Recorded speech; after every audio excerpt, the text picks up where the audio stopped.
अब हम आपसे पूछना चाहते हैं कि 250, 300, 400 और 450 ग्रामीण क्षेत्र में फीस है, इसके बाद भी गार्जियन 6 महीना, 7 महीना, 8-8 महीना का बाकी लगाते हैं, बाकी लगा के रखते हैं। वो अपना सारा काम करते हैं। घर में अगर किसी का तबियत खराब हो जाता है तो इलाज होता है, डॉक्टर के यहाँ जाता है, दवा आता है, घर में दूध आता है, तेल आता है, प्याज आता है, घर के सारे सामग्री आता है।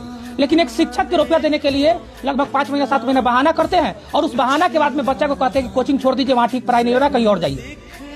तो ग्रामीण क्षेत्र में किसी भी शिक्षक के लिए कोचिंग चलाना या स्कूल चलाना इसीलिए चुनौतीपूर्ण है क्योंकि ग्रामीण क्षेत्र में बच्चा तो है पर बच्चा के शिक्षा के महत्व गार्जियन के पास नहीं है और न बच्चा के पास में शिक्षा का महत्व है। आप सोच सकते हैं कि एक गांव में कोचिंग चलाने वाला लगभग 1 साल 2025 का सिर्फ हिसाब करे और लगभग 3.5 लाख से अधिक बाकी हो जाए तो उस कितना दर्द में रहेगा, कितना तकलीफ में रहेगा।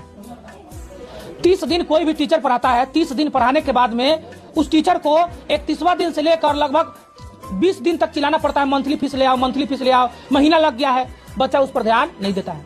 गार्जियन बहाना करते हैं, जाओ सर जी को कह देना अगला महीना दे देंगे। फिर गार्जियन जब अगला महीना होता है तो गार्जियन कहता है कि अभी तो नहीं गेल बाहर कमाए, जाके कह दिए सर जी के कि जब बाहर जाम तो जाते भेज दे।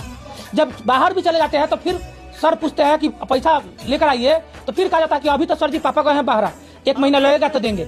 1 महीना के बाद में जब रुपया भेजते हैं तो फिर टीचर जब पूछते हैं कि पैसा लेकर आइए तो फिर बच्चा कहता है कि सर पैसा तो आया था लेकिन खेती हो गया, अगला महीना आएगा तो देंगे।